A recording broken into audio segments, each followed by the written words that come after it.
Morning everyone. आज हम inorganic chemistry की नई यूनिट स्टार्ट करेंगे जिसका नाम है ऑर्गेनोमेटेलिक कंपाउंड।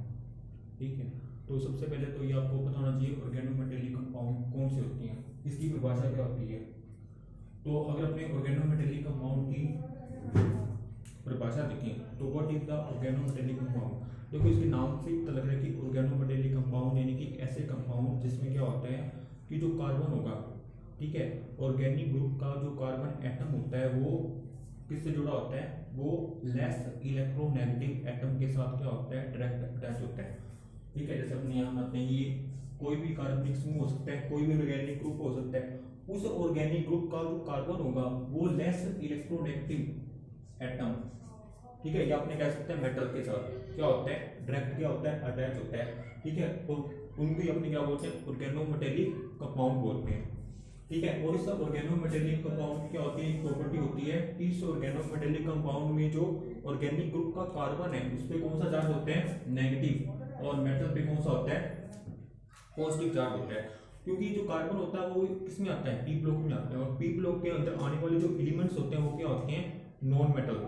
ठीक है, और नॉन मेटल की इलेक्ट्रोनेगेटिविटी हमेशा क्या होती है, ज्यादा, और मेटल की इलेक्ट्रोनेगेटिविटी क्या होती है, हमेशा क्या होती है, कम होती है। मेटल इलेक्ट्रोपॉजिटिव एलिमेंट होते हैं जो इलेक्ट्रॉन को क्या करते हैं, डोनेट करते हैं, इलेक्ट्रॉन को डोनेट करते हैं, जिन पे हमेशा क्या आता है, पॉजिटिव, और उस पे आता है नेगेटिव। तो ये थी ऑर्गेनोमेटेलिक कंपाउंड की डेफिनेशन। ठीक है, दूस compound in which carbon atom attach with less electronegative atom, यानी कि जिस ऐसे कंपाउंड्स में ऑर्गेनिक ग्रुप का जो कार्बन होगा वो लेस इलेक्ट्रोनेगेटिव एटम के साथ यानी मेटल के साथ क्या होता है, डायरेक्ट बॉन्ड के द्वारा क्या होता है, अटैच होता है, वो होता है ऑर्गेनोमेटेलिक कंपाउंड। उसके बाद आता है इसका क्लासिफिकेशन। देखो इसका अपने क्लासिफिकेशन जो होता है वो दो बेसिस पे कर सकते हैं। पहला होता है classification basis on the MC bond, ठीक है, यानी कि मेटल और कार्बन के बीच बॉन्ड की नेचर क्या है, ठीक है, उसके आधार पे कर सकते हैं। दूसरा जो होता है classification basis on the ligand, basis on the nature of ligand, यानी कि लिगैंड की नेचर कैसी है। ठीक है, जो लिगैंड मेटल के साथ जुड़े हैं उन लिगैंड की नेचर कैसी है, इसके आधार पर अपने इसको क्लासिफाई कर सकते हैं। तो पहला क्लासिफिकेशन देखते हैं, classification basis on the MC bond. ठीक है, दूसरे आधार पे इस बेस पे क्या होते हैं, जो ऑर्गेनोमेटेलिक कंपाउंड होते हैं वो तीन तरह के होते हैं। एक होते हैं आयनिक कंपाउंड, एक होते हैं कोवलेंट कंपाउंड, एक होते हैं compound with delocalised pi electron bond. तो सबसे पहले अपने बात करते हैं आयनिक कंपाउंड की।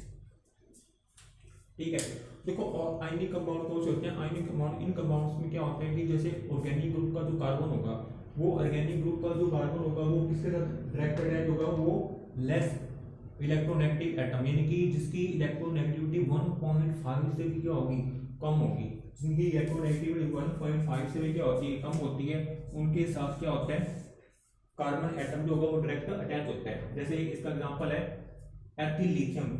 ठीक है, लिथियम मेटल है और इस मेटल की इलेक्ट्रोनेगेटिविटी क्या होती है, 1.5 से क्या होती है, कम होती है।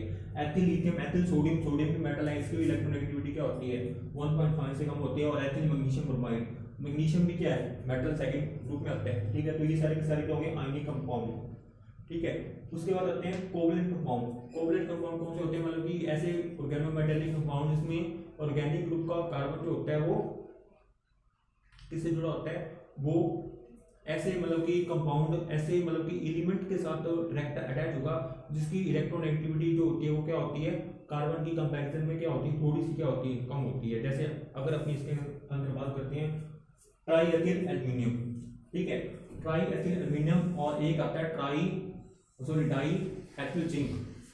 ठीक है, अगर अपने इन दोनों की बात करते हैं, इसमें आता है एल्यूमिनियम और इसमें आता है जिंक। ठीक है, इन दोनों की जो इलेक्ट्रोनेगेटिविटी है और जो कार्बन की इलेक्ट्रोनेगेटिविटी है इनमें कोई ज्यादा डिफरेंस नहीं होता। कार्बन की इलेक्ट्रोनेगेटिविटी हालांकि इनसे ज्यादा होती है, लेकिन कोई ज्यादा डिफरेंस ना होने की वजह से यहाँ पे जो बॉन्ड बनता है उस बॉन्ड की नेचर क्या होती है, कोवलेंट होती है। कोवलेंट नेचर होने की वजह से इनको क्या बोलते हैं, कोवलेंट कंपाउंड। और इनकी यहाँ जो बॉन्ड बनता है, ठीक है, इन कंपाउंड के अंदर जो बॉन्ड बनेगा उस बॉन्ड की नेचर आयनिक होती है। ठीक है, क्योंकि मेटल और नॉन मेटल के बीच में बॉन्ड हमेशा आयनिक बनता है। तो ये आयनिक कंपाउंड हो गए और ये कोवलेंट कंपाउंड हो गए। उसके बाद आता है compound with delocalised pi electron.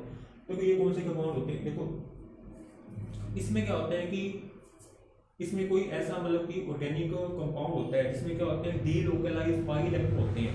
ठीक है, उन डीलोकलाइज्ड जो पाई इलेक्ट्रॉन होते हैं ठीक है, उनके जो ऑर्बिटल होते हैं वो मेटल के वैकेंट ऑर्बिटल के साथ क्या करते हैं, ओवरलैपिंग करते हैं। ठीक है, मेटल के वैकेंट ऑर्बिटल के साथ ओवरलैपिंग करेंगे और साथ ही क्या होगा कि मेटल के जो फुलफिल ऑर्बिटल होंगे वो इस ऑर्गेनिक कंपाउंड के वैकेंट ऑर्बिटल के साथ क्या करेंगे, ओवरलैपिंग करते हैं। दोनों दोनों तरफ से क्या होती है, ओवरलैपिंग होती है।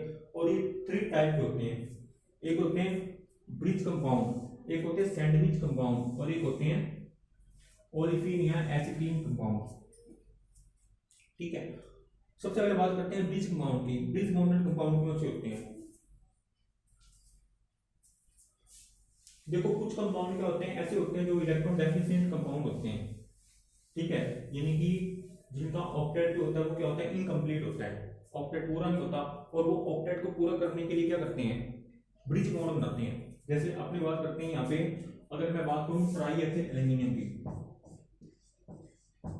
देखो ये ट्राई एथिल एल्यूमिनियम है। अगर आपने ट्राई एथिल एल्यूमिनियम की बात करें तो इस कंपाउंड के पास टोटल कितने इलेक्ट्रॉन हैं? देखो इस कंपाउंड में ये जो एल्यूमिनियम है ये कितने मैथिल ग्रुप के साथ अटैच है, 3 के साथ। तो एक बॉन्ड में कितने इलेक्ट्रॉन होते हैं, 2, 3 में कितने होंगे, 6। तो यहाँ पे कितने इलेक्ट्रॉन है, 6 इलेक्ट्रॉन। कितने चाहिए ऑक्टेट कंप्लीट होने के लिए, 8, मतलब कि इसके पास इलेक्ट्रॉन की कमी है। अब इलेक्ट्रॉन की कमी पूरा कैसे करेगा, ये इलेक्ट्रॉन की कमी कैसे पूरा करेगा, ये दूसरे ट्राई मैथिल एल्यूमिनियम के साथ क्या करेगा, ब्रिज बॉन्डिंग करता है और अपने इलेक्ट्रॉन की कमी को पूरा करता है। अब इलेक्ट्रॉन की कमी को पूरा कैसे करता है, ब्रिज बॉन्ड का फॉर्मेशन कैसे होता है वो देखो, ये एल्यूमिनियम, ये दूसरा एल्यूमिनियम, यहाँ मैथिल, यहाँ मैथिल, यहाँ भी मैथिल और यहाँ भी मैथिल, यहाँ मैथिल और यहाँ मैथिल। अब देखो इसमें इलेक्ट्रॉन कमी कैसे पूरी हुई। देखो एल्यूमिनियम जो होता है ना, इसके आउटर शेल में कितने इलेक्ट्रॉन होते हैं, एल्यूमिनियम के आउटर शेल में 3 इलेक्ट्रॉन होते हैं।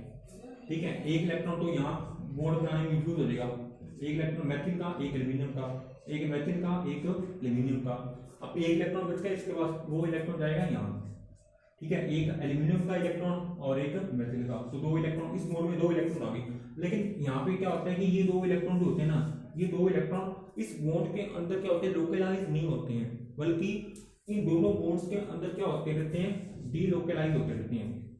ठीक है, कभी ये 2 इलेक्ट्रॉन यहाँ और कभी यहाँ, कभी यहाँ, कभी यहाँ। तो मतलब कि इस अगर अपने इसकी बात करें तो इसमें क्या होता है कि इस टाइप के बॉन्ड को अपने 3 सेंटर 2 इलेक्ट्रॉन टाइप का बॉन्ड भी कह सकते हैं, क्योंकि यहाँ पे अगर सेंटर कितनी है, एक सेंटर एल्यूमिनियम, ये मैथिल दूसरा सेंटर, ये एल्यूमिनियम तीसरा सेंटर, तो 3 सेंटर है। लेकिन उन 3 सेंटर के बीच में इलेक्ट्रॉन कितने हैं, वो 2 ही है ना, 1 और 2 इलेक्ट्रॉन है, जिसको अपने 3 सेंटर 2 इलेक्ट्रॉन टाइप का बॉन्ड भी कह सकते हैं। यहाँ भी सेम कहानी इसके लिए होती है, एक इलेक्ट्रॉन यहाँ, एक यहाँ, एक यहाँ, एक यहाँ, एक यहाँ और एक इसका यहाँ, ये भी क्या होते हैं, डीलोकलाइज होते रहते हैं। तो इस तरह से क्या होता है, ब्रिज बॉन्ड बनता है और इस एल्यूमिनियम का क्या होता है, जो ऑक्टेट है वो कंप्लीट हो जाता है। ठीक है, 2 4 6 और 2 यहाँ आएंगे तो होंगे 8।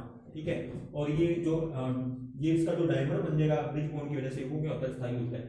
उसके बाद आता है सैंडविच कंपाउंड।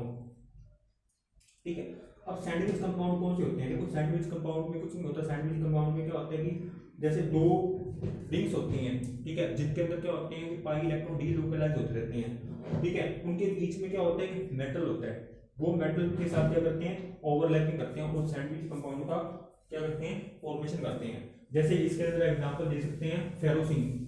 ठीक है, इसका नाम होता है कॉमन है फेरोसिन। ठीक है, यहाँ इसको बोलते हैं बिस साइक्लोपेंटाडाइइनाइल आयरन। देखो साइक्लोपेंटाडाइइनाइल ये होता है साइक्लोपेंटाडाइइनाइल, इसको बोलते हैं। जब इसमें जो क्या होता है, बाई इलेक्ट्रॉन का डीलोकलाइजेशन होता रहेगा तो इसको अपने ऐसे भी बना सकते हैं, ऐसे करके। ठीक है, ठीक है, 2 है, ऐसी रिंग कितनी होगी, 2। ठीक है, इन दोनों के ऑर्बिटल क्या करेंगे, इस आयरन के वैकेंट ऑर्बिटल के साथ क्या करेंगे, ओवरलैपिंग करेंगे। ठीक है, और क्या बनेगा, बिस साइक्लोपेंटाडाइइनाइल आयरन। इसको सैंडविच कंपाउंड इसलिए बोलते हैं क्योंकि इसके 2 रिंग्स हैं ना, 2 रिंग्स के बीच में एक सैंडविच की तरह आयरन क्या होता है, फिट होता है, इसलिए इसका नाम पड़ा सैंडविच कंपाउंड। उसके बाद आता है ओलेफिन या एसिटिलीन कंपाउंड। देखो ओलेफिन या एसिटिलीन कंपाउंड कौन से होते हैं, देखो ओलेफिन यानी कि अल्कीन और एसिटिलीन मतलब कि आप कह सकते हो अल्काइन। इसमें क्या होता है कि जो ओलेफिन या एसिटिलीन कंपाउंड होते हैं, इसमें क्या होता है कि जो पाई इलेक्ट्रॉन होते हैं, ठीक है, पाई इलेक्ट्रॉन कंटेनिंग जो ऑर्बिटल होते हैं वो मेटल के साथ ठीक है, ये मेटल का क्या होगा, वैकेंट ऑर्बिटल हो गया। ये मेटल के वैकेंट ऑर्बिटल के साथ क्या करते हैं, ओवरलैपिंग करते हैं। और साथ ही क्या होता है, मेटल के फुलफिल ऑर्बिटल, मेटल के जो फुलफिल ऑर्बिटल होते हैं वो इस ओलिफिन में जो कार्बन होते हैं उसके वैकेंट ऑर्बिटल के साथ क्या करते हैं, ओवरलैपिंग करते हैं और क्या बनता है, ओलिफिन या एसिटिलीन कंपाउंड का फॉर्मेशन होता है। ठीक है, तो ये थे क्लासिफिकेशन बेसिस होता है एमसी बॉन्ड। ठीक है, mean nature of MC bond, MC bond की नेचर कैसी है, आयनिक है, कोवलेंट है, या ठीक है, या pi electron, delocalized pi electron है उसमें। इसके बाद इसका जो दूसरा क्लासिफिकेशन आता है वो होता है basis of nature of ligand, ligand की नेचर कैसी है। उस बेस पे जो ऑर्गेनोमेटेलिक कंपाउंड होते हैं ये दो तरह के होते हैं, एक होते हैं सिंपल ऑर्गेनोमेटेलिक कंपाउंड और एक होते हैं mixed organometallic compound. Simple organometallic compound वो होते हैं जिसमें मेटल के साथ क्या होते हैं, कोई ना कोई ऑर्गेनिक ग्रुप जुड़ा होगा। ठीक है, और ये दो तरह के होते हैं, एक होते हैं सिमेट्रिकल और एक होते हैं अनसिमेट्रिकल। सिमेट्रिकल में क्या होगा कि मेटल के साथ क्या होंगे, सेम ऑर्गेनिक ग्रुप जुड़े होते हैं, जैसे ट्राईएथिल एल्यूमिनियम, यानी कि इसमें एल्यूमिनियम के साथ सिर्फ और सिर्फ 3 एथिल ग्रुप जुड़े हैं। ठीक है, और अनसिमेट्रिकल में इसमें मेटल के साथ क्या होंगे, अलग अलग वेरियस टाइप के क्या होंगे, डिफरेंट टाइप के क्या होंगे, एल्किल ग्रुप होंगे। जैसे इसको अपने बोलते हैं एथिल मेथिल मैग्नीशियम, मैग्नीशियम के एक तरफ एथिल है और एक तरफ मेथिल है, तो ये हो गया अनसिमेट्रिकल ऑर्गेनोमेटेलिक कंपाउंड। और उसके बाद आता है मिक्स ऑर्गेनोमेटेलिक कंपाउंड। देखो जो मिक्स ऑर्गेनोमेटेलिक कंपाउंड होते हैं इसमें क्या होता है कि जो मेटल होता है उसके साथ ऑर्गेनिक ग्रुप तो जुड़ी होता है लेकिन साथ साथ उसके इनऑर्गेनिक ग्रुप जुड़ा होता है। जैसे डाई मेथिल टिन डाइक्लोराइड, ये मेथिल ऑर्गेनिक ग्रुप है और जो यहाँ क्लोरीन है ये क्या है, इनऑर्गेनिक ग्रुप है।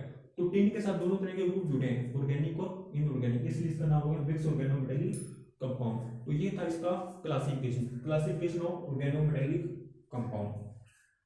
ठीक है, तो आज के लिए इतना ही, थैंक यू वेरी मच।